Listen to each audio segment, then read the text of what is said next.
En esta sección analizaremos desde el hombro hasta el carpo. Visualizaremos los huesos, articulaciones y músculos que están involucrados en 3 diferentes funciones: movimiento del codo, rotación del antebrazo y movimiento del carpo. También observaremos los vasos y nervios desde el hombro hasta justo por debajo del codo. Muchos de los músculos que se encuentran en el antebrazo son los músculos de los dedos y del pulgar. Dejaremos estos músculos fuera de escena en esta sección y los veremos cuando examinemos la mano. Es necesario definir los términos anatómicos medial y lateral, anterior y posterior. Cuando estos términos se emplean en el contexto del miembro superior, imaginamos la extremidad fija en la denominada posición anatómica. Es útil, pero por debajo del codo llamar algo medial y lateral puede volverse algo bastante confuso, porque todo puede rotar demasiado. Para orientarnos en el antebrazo y la mano, usamos términos más convenientes que se derivan de 2 funciones: flexión y extensión, y de los 2 huesos del antebrazo, la ulna y el radio. Esta es la cara flexora o palmar del antebrazo, y esta es la cara extensora o dorsal. Este es el borde medial o ulnar, y este, el lado del pulgar, es el lateral o radial.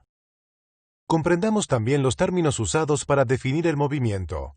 En el codo, doblar es flexión y estirar es extensión.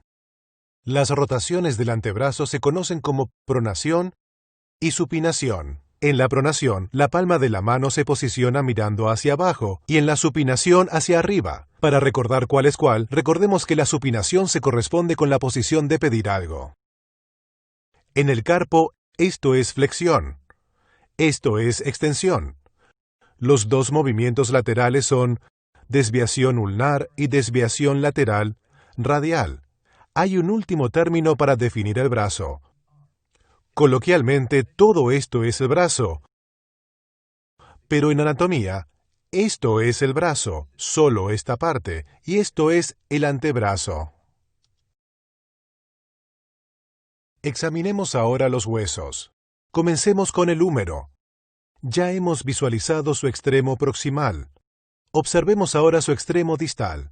El húmero es aplanado de anterior a posterior, con una superficie articular complicada, y 2 grandes prominencias: el epicóndilo medial y el epicóndilo lateral. Estos proporcionan inserción a importantes músculos, como se verá más adelante. Por encima de cada cóndilo existe una cresta, la cresta supracondílea. Aquí puede verse la lateral. La superficie articular tiene 2 partes. La tróclea, con forma de polea, se articula con la ulna. La cabeza, de forma esférica, se articula con el radio. Conozcamos ahora la ulna y el radio. Este gran hueco en la parte de atrás del húmero, la fosa olecraniana, acomoda al olecranon de la ulna durante la extensión completa del codo. Examinemos ahora los 2 huesos del antebrazo, el radio y la ulna.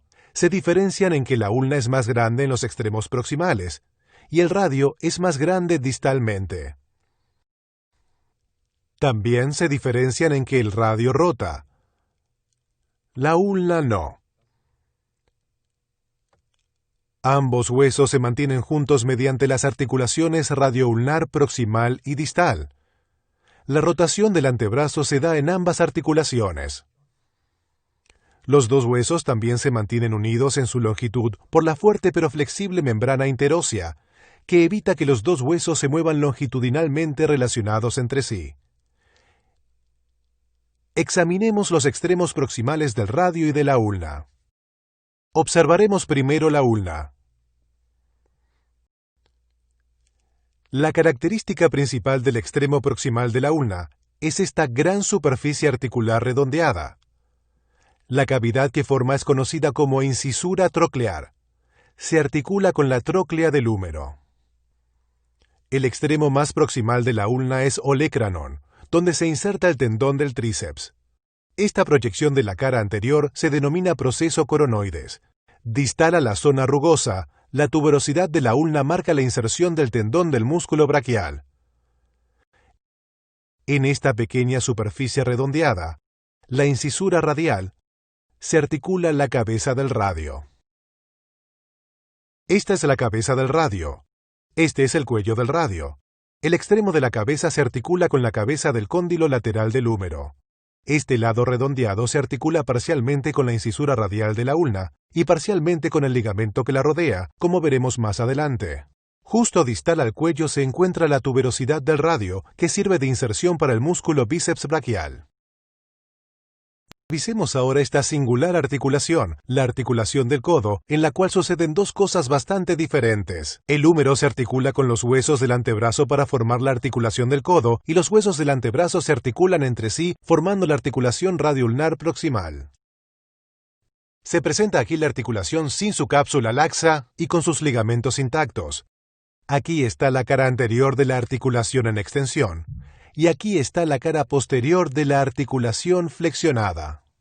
La importancia estructural a comprender es este destacado ligamento, que no solo mantiene unido el lado radial del codo, sino que también sostiene la móvil cabeza del radio en su lugar en contacto con la ulna. Tiene dos partes. Esta parte es el ligamento colateral lateral, radial. Esta parte es el ligamento anular. Se extraerá el húmero de la imagen durante un momento para poder apreciar la articulación radioulnar proximal. Se presenta ahora la incisura troclear de la ulna. Aquí está la cabeza del radio vista desde arriba. Y este es el ligamento anular que junto con la incisura radial de la ulna conforman una perfecta concavidad para que la cabeza del radio rote en ella. Aquí se aprecia el ligamento anular sin la cabeza del radio. Se une a los bordes de la incisura radial de la ulna. Tiene forma de copa no muy profunda, más ancha aquí que aquí, para acomodar la cabeza del radio no solo alrededor de aquí, sino también debajo de aquí. Por lo tanto, aunque la cabeza radial rota libremente, se encuentra encerrada. Regresemos ahora a la articulación del codo intacta y examinemos cómo se mantiene unida por estos dos ligamentos colaterales. El radial tiene su origen en el epicóndilo lateral. Se abre en abanico y se continúa con el ligamento anular. Las dos partes de este complejo ligamento mantienen el húmero y la cabeza del radio perfectamente unidos. Lo que se observa aquí no es el extremo del ligamento, sino el extremo cortado del tendón de origen de un músculo, el supinador, que emerge del ligamento. Lo veremos en un momento. Aquí se observa el ligamento colateral ulnar. Emerge del epicóndilo medial y se abanica en triángulo. Está unido a la ulna a lo largo del lado medial de la incisura troclear. Para completar la imagen de la articulación del codo, se presenta ahora con su cápsula intacta. Es delgada y abolsada anteriormente y posteriormente para permitir un rango de movimiento completo. También aquí se muestra una envoltura de cápsula articular muy flexible entre el ligamento anular y el cuello del radio. La articulación del codo es estable, lo que significa que permanece unida por dos razones: por la fortaleza de los ligamentos, que ya hemos visto, y por la forma de los huesos. El húmero y la ulna se interrelacionan cercanamente y con profundidad. Sus superficies son redondeadas en dos planos, de anterior a posterior y de lado a lado. La articulación del codo y la articulación radioulnar proximal se consideran una sola articulación porque están contenidas en un espacio continuo. Por el contrario, las dos articulaciones que examinaremos a continuación, la radioulnar distal y la del carpo, están físicamente separadas a pesar de estar muy próximas entre ellas, por lo tanto, se estudiarán por separado. Para comprender la articulación radioulnar distal, deben revisarse los extremos distales del radio y de la ulna. La cabeza de la ulna tiene una superficie articular redondeada. Esta parte se articula con el radio.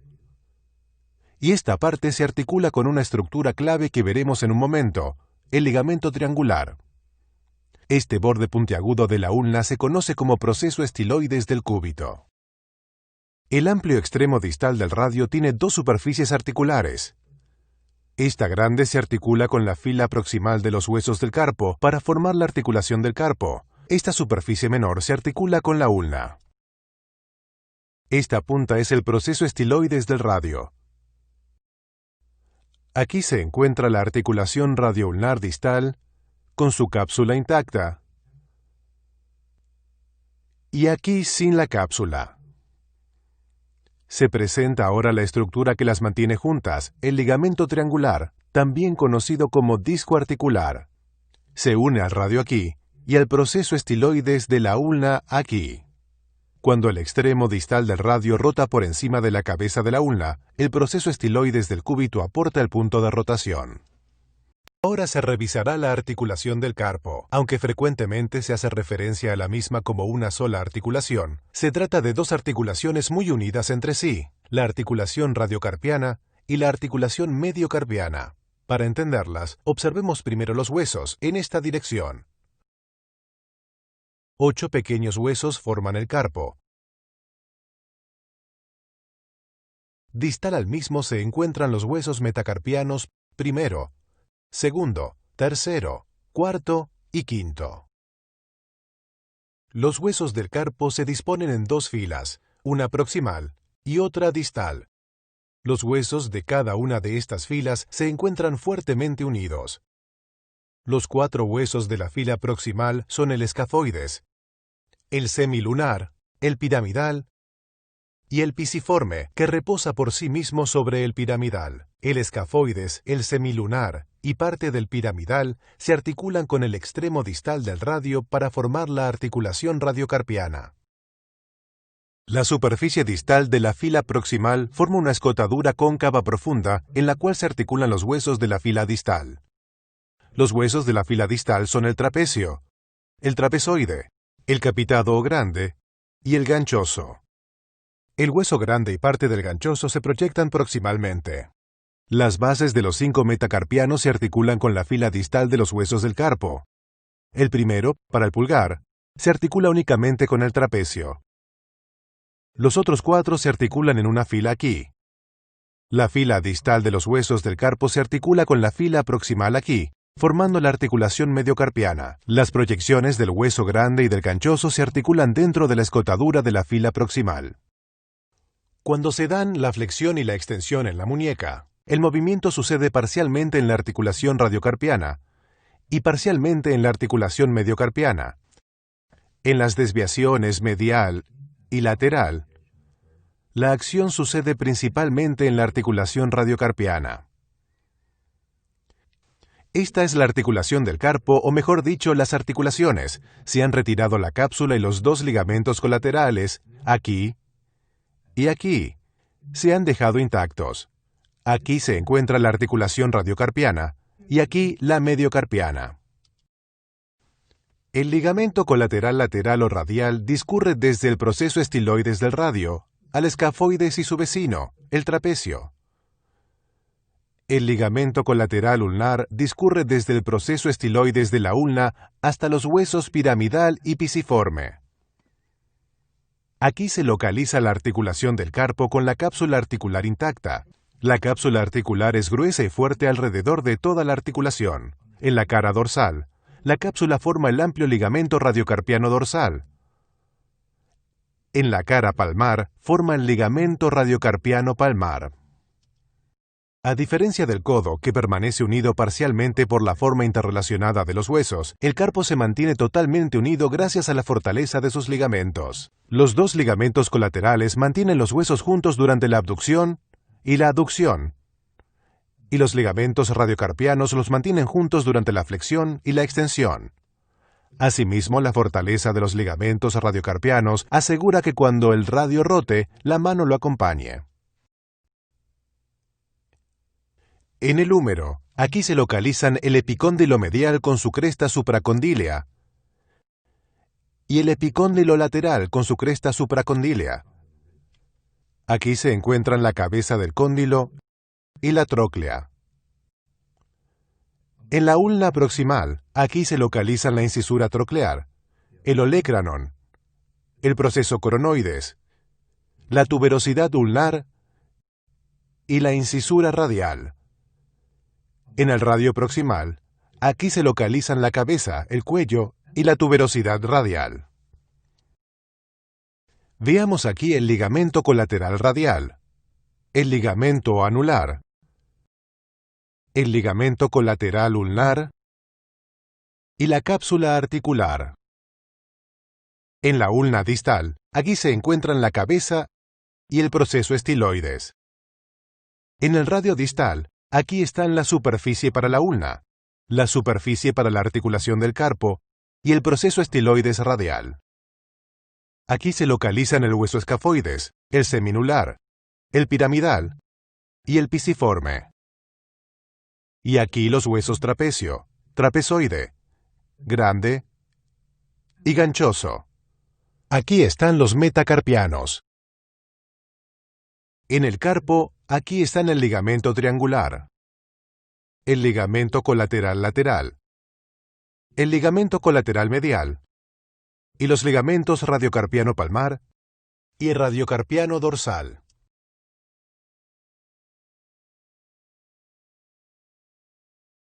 Observemos ahora los músculos. Los tres grupos musculares para estudiar son los que flexionan y extienden el codo, los que pronan y supinan el antebrazo, y los que flexionan y extienden el carpo. Se examinará cada grupo de músculos por separado. Posteriormente, en esta misma sección, los veremos juntos. En primer lugar, examinemos los músculos que flexionan y extienden el codo. Hay 3 flexores y 1 extensor. Los 3 flexores son el braquial, el bíceps y el brachioradial. Aquí está el músculo braquial. Se origina en esta amplia área anterior del húmero. Se inserta aquí en la tuberosidad cubital. Su acción es flexionar el codo, tanto si el antebrazo se encuentra en pronación como si se encuentra en supinación. El músculo bíceps, cuyo nombre completo es bíceps braquial, se localiza frente al braquial. Es un músculo más complejo. Tiene 2 cabezas o porciones, una larga y una corta. Para apreciarlo bien, se retira la mitad anterior del deltoides y el pectoral mayor. Se muestra aquí la cabeza o porción larga del bíceps, y aquí la corta. El tendón de origen de la cabeza corta surge con el de otro músculo, el coracobraquial. Su tendón común nace en el proceso coracoides. El tendón de la porción larga tiene un trayecto extraño. Asciende por el surco intertubercular y pasa por el interior de la articulación del hombro para llegar a su origen, el tubérculo supraglenoideo de la escápula. Las 2 cabezas o porciones se unen para formar un solo vientre que distalmente se estrecha para formar este extraño tendón. La porción principal discurre hacia abajo entre el radio y la ulna y se inserta en la tuberosidad del radio. En su extremo lateral, el tendón se abre en abanico. Se muestra aquí en el antebrazo intacto dentro de una vaina delgada de fascia, la aponeurosis bicipital, que luego se continúa con la fascia profunda que rodea el antebrazo. La aponeurosis proporciona al bíceps una inserción indirecta en la ulna. El bíceps flexiona el codo. Lo hace con mayor eficiencia cuando el antebrazo se encuentra en pronación, porque allí está totalmente estirado para comenzar su acción. También puede ser un potente supinador del antebrazo, como se verá más adelante. El último de los 3 flexores de codo es el brachioradial. Se origina en la diáfisis del húmero, justo por debajo de la tuberosidad radial. Se inserta abajo, aquí, distalmente en el radio. El brachioradial es un eficiente flexor del codo, tanto si el brazo se encuentra en pronación como si se encuentra en supinación. A la acción de los flexores se opone solamente un músculo extensor, el tríceps braquial. Está formado por 3 cabezas o porciones, una larga, una lateral y una medial o profunda.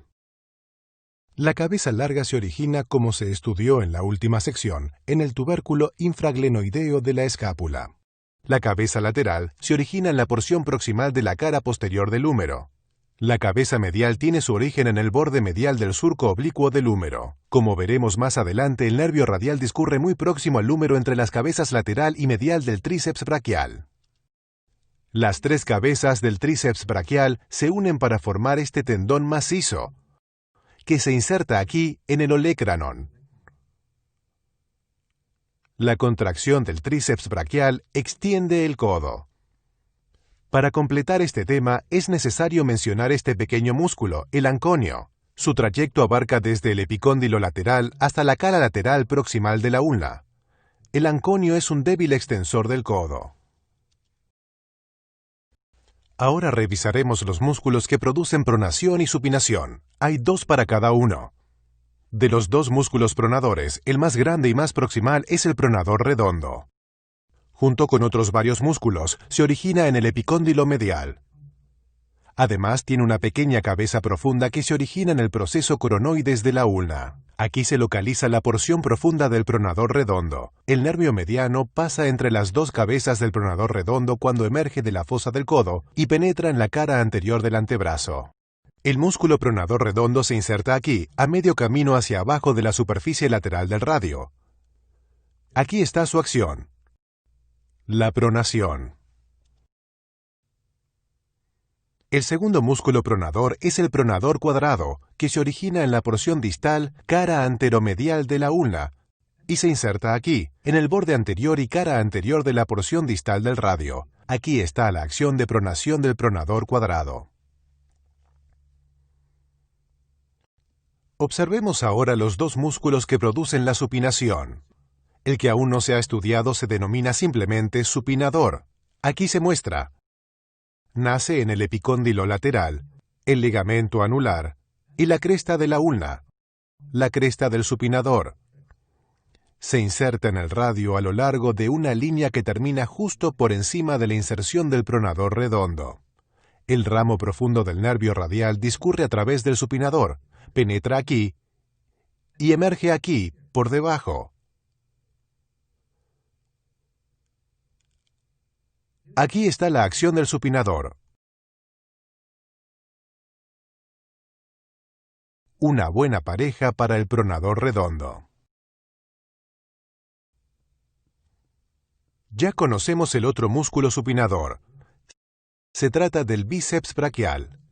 La inserción de este músculo en la tuberosidad del radio le proporciona la suficiente potencia como para rotar el radio, especialmente cuando el codo está flexionado. Cuando el bíceps braquial trabaja como supinador, su acción flexora es contrarrestada por la acción simultánea del tríceps braquial.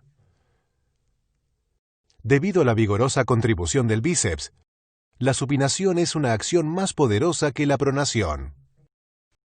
Observemos ahora los músculos que producen movimiento en el carpo. Hay 3 flexores y 3 extensores. Examinaremos primero los flexores más importantes, el flexor radial del carpo y el flexor ulnar del carpo. Ambos tienen su origen en el epicóndilo medial, donde comparten un tendón macizo de origen, el tendón flexor común de los dedos, con otros 2 músculos flexores. Además, el flexor ulnar del carpo tiene una gran cabeza ulnar, que tiene su origen en este borde posterior de la ulna. Como se verá posteriormente, el nervio ulnar cuando pasa del codo al antebrazo se sitúa entre las 2 cabezas del flexor ulnar del carpo. Los 2 músculos flexores del carpo se separan para llegar a los lados lateral y medial del carpo. El flexor radial del carpo pasa a través de un túnel ligamentoso profundo y termina insertándose en la base del segundo metacarpiano. El flexor ulnar del carpo se inserta en el hueso pisiforme y en el gancho del hueso ganchoso. Del pisiforme, la tracción del flexor ulnar del carpo es transmitida al hueso ganchoso y a la base del quinto metacarpiano mediante 2 fuertes ligamentos, el pisiganchoso y el pisimetacarpiano. Cuando los 2 flexores del carpo actúan simultáneamente, producen flexión del carpo. Cuando actúan separadamente, los flexores ulnar y radial contribuyen a la aducción y a la abducción, respectivamente. Situado entre estos 2 principales flexores del carpo está el tercero muy pequeño, el palmar largo. Se origina también en el epicóndilo medial, como los otros 2. Su tendón, que vemos aquí, en el antebrazo intacto, yace superficial al de todos sus contiguos, y se inserta no en un hueso, sino dentro de esta densa fascia, la aponeurosis palmar, que cubre la región palmar. A través de esta inserción en tejido blando, el palmar largo asiste en la flexión del carpo. Frecuentemente está ausente porque es inconstante. Ahora vayamos a la parte posterior del antebrazo y examinemos los extensores del carpo. Se muestran aquí el extensor largo radial del carpo, el corto y el extensor ulnar del carpo. El brachiorradial, que va de aquí hasta aquí, se ha retirado en esta disección. El músculo extensor radial largo del carpo se origina en la cresta epicondílea lateral, justo por debajo del brachiorradial. El extensor radial corto tiene su origen en el epicóndilo lateral, origen que comparte con otros músculos extensores que a su vez nacen en el epicóndilo y en este tendón extensor común. El extensor ulnar del carpo tiene su origen en el epicóndilo lateral y también tiene una cabeza ulnar que se origina en este borde de la ulna, lo mismo que sucede con el flexor ulnar del carpo. Cuando los tendones extensores cruzan el dorso del carpo, pasan por debajo de esta estructura, el retináculo de los extensores, que actúa como una polea. Los extensores radial largo y corto se insertan en las bases del segundo y tercer metacarpianos, y el extensor ulnar en la base del quinto metacarpiano. Cuando los extensores del carpo actúan conjuntamente, extienden el carpo. Esta es parte importante de la acción que hacemos cuando tratamos de asir un objeto. Los poderosos músculos de agarre, cuyos tendones discurren sobre el dorso del carpo, están laxos y débiles cuando éste se flexiona, pero se tornan tensos y poderosos cuando éste se extiende. Cuando los extensores radiales o el extensor ulnar se contraen por separado, asisten en la abducción y la aducción del carpo respectivamente. Esto lo hacen en conjunto con los músculos flexores del carpo correspondientes, ya sean radiales o ulnares. Es útil estudiar los músculos función por función, como hasta ahora. Sin embargo, también es útil ver cómo todos ellos se superponen y se acomodan. Si desea utilizar esta revisión como evaluación, apague el sonido.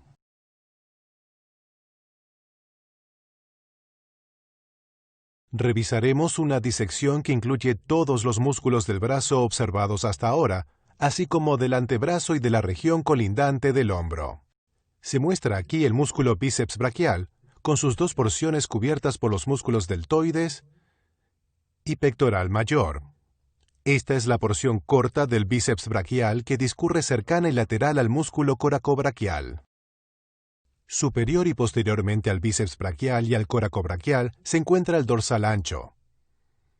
Aquí se muestra el braquial anterior hacia su inserción en la ulna, y este es el bíceps braquial en su trayecto hacia el radio. Aquí se localiza el pronador redondo, cruzando por encima desde el epicóndilo medio hacia el radio. También con origen en el epicóndilo medial, aquí se localizan el flexor radial del carpo, el palmar largo y el flexor ulnar del carpo. Este es el músculo pronador cuadrado, el más profundo de todos. Se revisará ahora el grupo posterior del brazo. Aquí se encuentra el músculo tríceps, con su porción larga saliendo del hombro y cubierto por el músculo deltoides. Estos son los músculos redondo mayor y otra vez aquí dorsal ancho, ambos localizados por delante del tríceps braquial. Este es el músculo tríceps braquial dirigiendo su tendón de inserción al olecranon. Aquí se localiza el brachiorradial, dirigiéndose hacia su inserción en el radio, aquí. Se observan aquí los músculos extensor radial del carpo, el corto, y el extensor ulnar del carpo. Profundo a todos los músculos que comparten el tendón extensor común, se encuentra el supinador. Llegados a este punto, la visión general del antebrazo se ha completado en algunas de sus funciones, aunque está incompleta en otras. Por ahora lo dejaremos aquí. Volveremos al antebrazo en la próxima sección para poder examinar los importantes músculos que aún no hemos estudiado, los músculos largos de los dedos y del pulgar.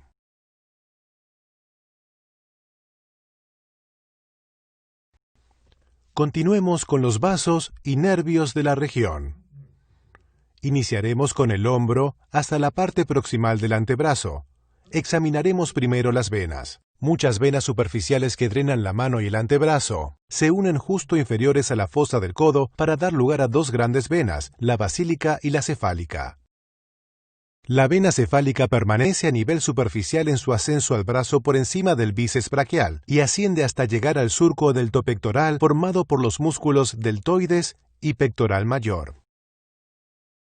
La gran vena que cruza anterior al codo es la vena antebraquial. Cruza desde la cefálica hasta la vena basílica. Después la vena basílica asciende a la cara medial del brazo para drenar en la vena braquial, que hace parte de un par. Las dos venas braquiales se unen en su recorrido hacia la parte superior del brazo. Aquí se unen para convertirse en una vena braquial.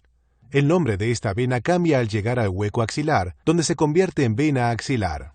Para poder describirla en el hueco axilar, retiraremos el pectoral mayor. Aquí está la vena axilar, medial al nervio mediano y a la arteria axilar, y con el paquete vasculonervioso colocándose inferior al músculo pectoral menor. Ahora observemos la arteria y los nervios principales del brazo.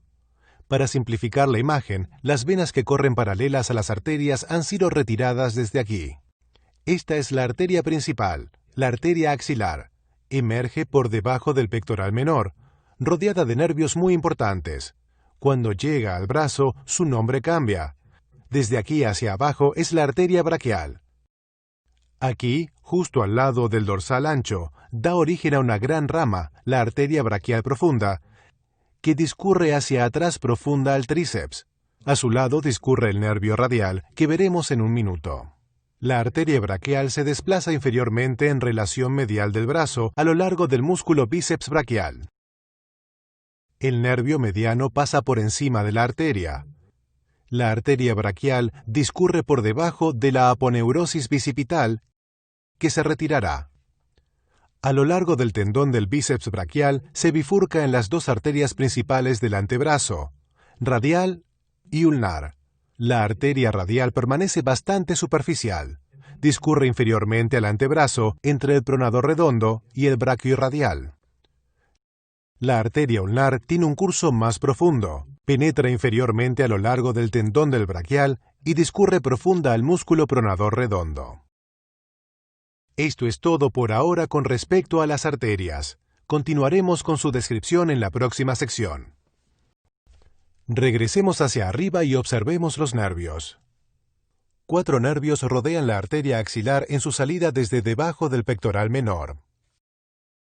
Músculo cutáneo, mediano, ulnar y radial. Los examinaremos en ese orden. El nervio músculo cutáneo inerva 3 músculos en el brazo. El primero de ellos es un flexor del hombro, el coracobraquial. El nervio músculo cutáneo perfora el coracobraquial y emerge por aquí, profundo al bíceps braquial. Se desplaza inferiormente entre el bíceps braquial y el braquial anterior, inervando también a ambos músculos. Emerge por aquí y se convierte en el nervio cutáneo lateral del antebrazo una vez termina su recorrido en el brazo.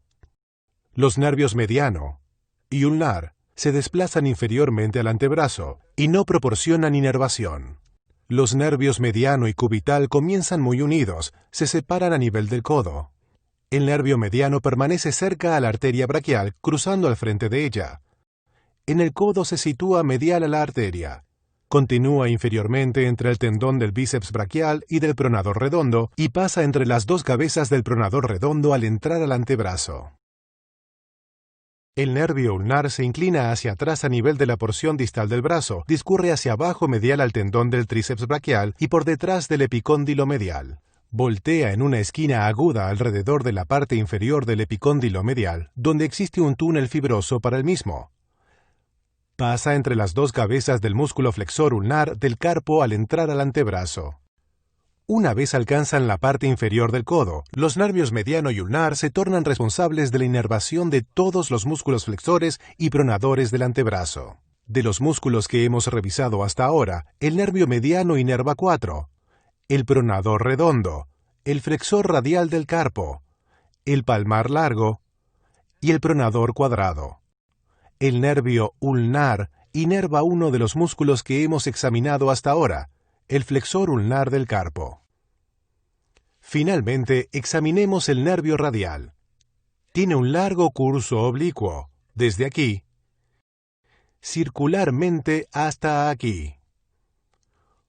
Justo aquí arriba, el nervio radial se sitúa posteriormente al resto de vasos y nervios.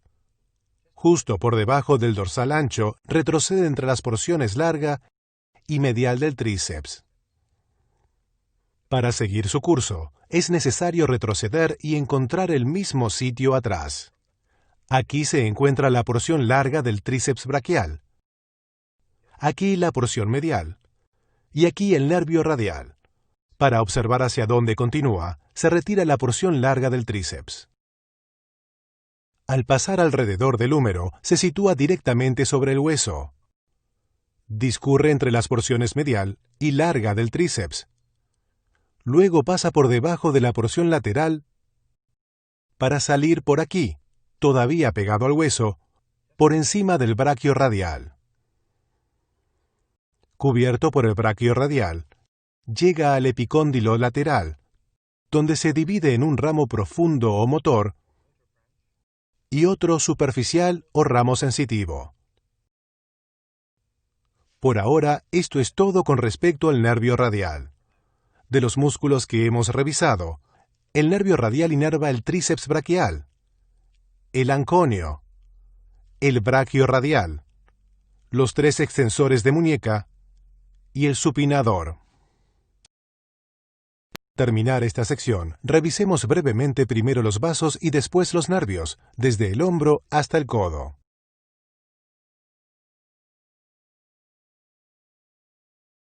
Aquí se localizan la vena cefálica, la vena basílica, la vena anteulnar, la vena braquial y la vena axilar. Aquí se encuentran la arteria axilar, la arteria braquial y la arteria braquial profunda.